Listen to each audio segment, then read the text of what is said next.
so now we have all these different things going on. And then you have people who've been trapped in their houses for weeks with no interaction.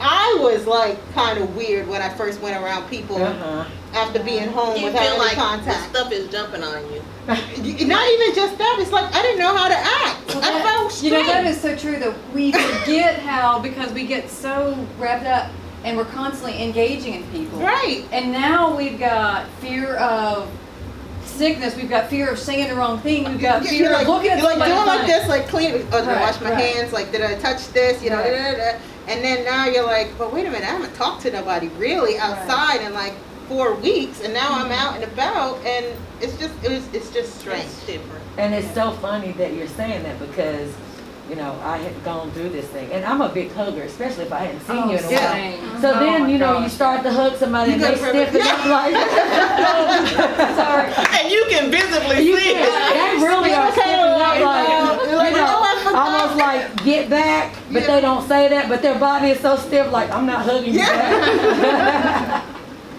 So it is funny, like you said, getting back out and then just having to remember, like, I didn't get offended, but like I did tell one friend, I was like, I'm fine now, I have my mask on, you have your mask on, I think we're good.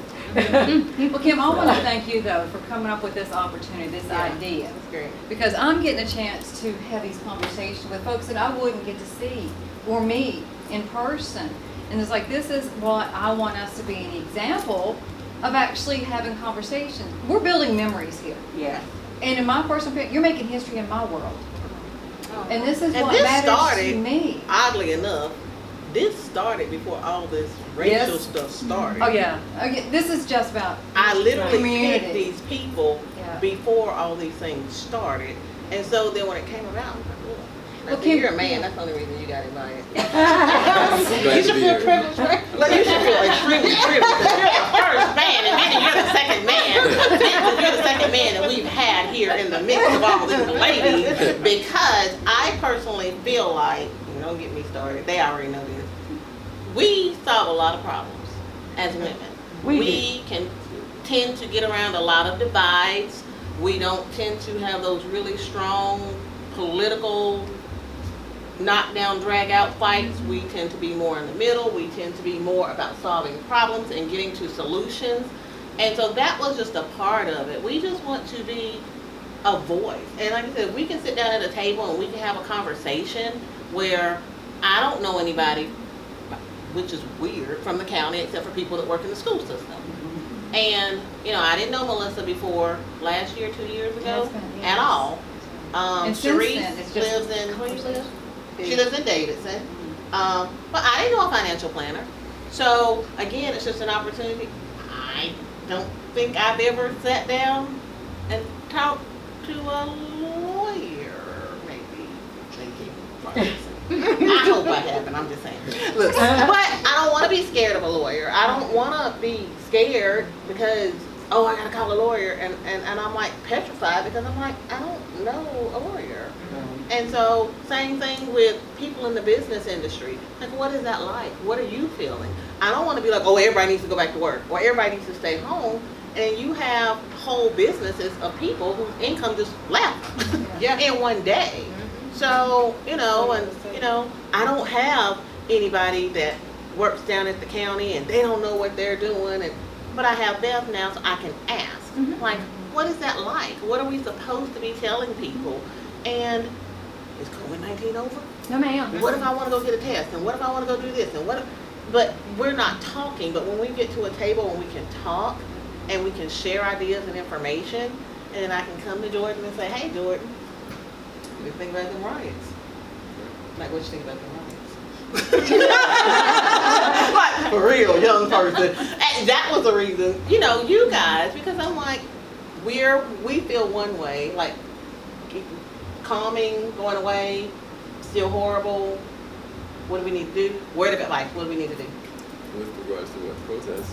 To what do we do next, going forward as a community, as a state, as a generation, as a world, from everybody? We have to come together, first of all. Come together. Get a better understanding of each person's perception of each other and understanding and a little bit more about the background of each person and why they're feeling these certain type of ways. why they feel the need to go protest and voice their opinions when they never really have an opinion. And I think that's very important.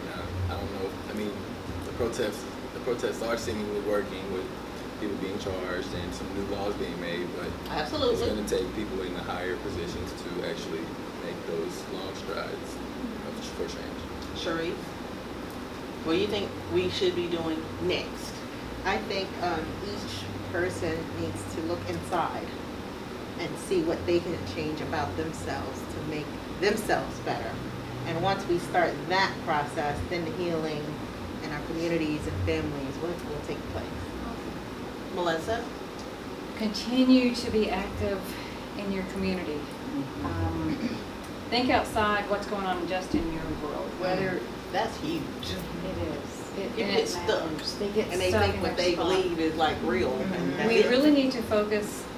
This has really been turbulent for our young people, our Yes. kids. When I'm talking our young kids, a lot going on for them in the process, and they've been out of school so long. That's where they face all this growth and relationships. Yeah. When we're able, whenever that day is, we're able to put these children back into school. We need to be there as a community to support these kids. So be there, volunteer in the schools, and support the kids. Get to know the children and what their dreams are, and embrace them and tell them someone cares. So sweet. That's just what I believe. You know how I am with these kids in the schools. You're so sappy, y'all. Oh, Go ahead. Sassy? Did you say sassy? Sappy. I'm both. Look, sappy. She's trying to make y'all cry, y'all. Go ahead. No, inspire. Yes. So even though I know that it's probably never ever going to happen, I just wish that people could realize that it's not a white race, it's not a black race, it's not a Hispanic race, it's the human race. Amen. And that we all need to just come together. Now, I know that's probably unrealistic, it's not going to happen, but that would be my prayers and where I wish if we could start there, then we could move forward. But until people realize that, you know, just because your skin is this color and your skin is this color, it makes us different. We're not, because we all bleed the same, you know, so. We're all born, we are all born, and we all die. What are we going to do with that time in between? That's exactly Man, right. dash. Yep, that dash. That dash. Yeah? Okay, so I'm going to put my mother hat on. I'm a mother of 3 girls, and two things I always tell them, and to me, that's the most appropriate answer to your question. 1, treat people the way you want to be treated. Golden That's rule. key, and you're only as strong as your weakest link. Right. We are all connected, all of us together, and Right. you're only as strong as your weakest link. So it is your job to prop up your weakest link and help your weakest link, because that's what makes everybody stronger. Weakest link being like in our country, in our world. Anywhere, in any Anywhere. situation, in Okay. any situation, when you're talking about our community, when you're talking about our county, when you're talking about our state, when you're talking about our country, when you're talking about your team, when you're talking about your church, whatever it may be, we all are working together for a certain purpose, regardless of what it is. As a family, we're all working together for a purpose. And if your weakest link is falling down, it's incumbent upon you to help pick them up. I'll take them up. Man. Because Wonderful. we're all connected. And All right. those are the 2 things I tell my girls, so it just seemed appropriate for this. Absolutely. Yes, that was good. That's good. And to kind of getting to where she left off at, I think during the crisis, the whole COVID stay at home, it gave a lot of people a lot of chance to think about themselves and think about the things you took for granted when you were able to go out. So I think we all, some people suffer from depression, anxiety, stuff like that. So I think that we all should have a check-in person from this point, somebody that we check in to, just so they can make sure that we're okay. So I think that we all should try to find somebody that we can check in with weekly or monthly, just to make sure if there's anything they're struggling with, anything they're going through. You know, some people probably were going through certain things and changes in their lives during COVID to stay at home. Me losing an income was a big thing for my family, but I was able to get unemployment, but I always saved my money. Man, it's So, a good 'cause lesson. you No, never know. seriously, good lesson. Because like you said, I work every day. I've always worked, probably. And all of a sudden, I didn't take my income away because I knew I wasn't going to quit. My income just went away. So saving is truly important, and propping people up, that's beautiful. And so I want to thank all of you for tuning in, listening, talking to us today, sharing your opinions, just being in the room. Because I feel like a large part of how we're going to fix who we are in this country and in this world is by being in these rooms. Letting our information just bleed and, just marrow with each other, because I don't know you. I just met you today. I don't know you. I just met you today. I don't know Jordan. I just met Jordan today. But there is nothing in the world like being able to walk past somebody and smile. We talked about this last week. If you don't have your mask on, if you have your, you if can you don't smile have with it your eyes. on, you really can. Gosh, the people can. Yeah. I've seen people over the last couple of weeks that you're right. People are petrified. They don't know what to do. And you're right. So I'm like, are you not talking to me because COVID or? So, throw your hand up. Just speak. I'm like, yeah. Hey, we're in the South. I'm looking around. We're in the South. We do that. Hey. I had a friend from New Jersey one time. She said, when I came here, she went to Livingston. She came down here. She said, I came down here and we were walking down the street and everybody just kept doing this. And she said, I was so scared. I'm like, now this is about 20 years ago. And I was like, what do you mean? And she was like, we don't do that. We don't speak to people in New Jersey. I thought I'd never stop laughing. But guys, just smile, love on somebody, be friendly. Everybody is in a space where we just don't know what the next person is thinking, doing, feeling, or otherwise. And it was bad enough with COVID. Now we got the race relations playing out. And so, I'm looking at Benny, who's a pretty little guy, and I'm looking at him like, I don't know what you think today.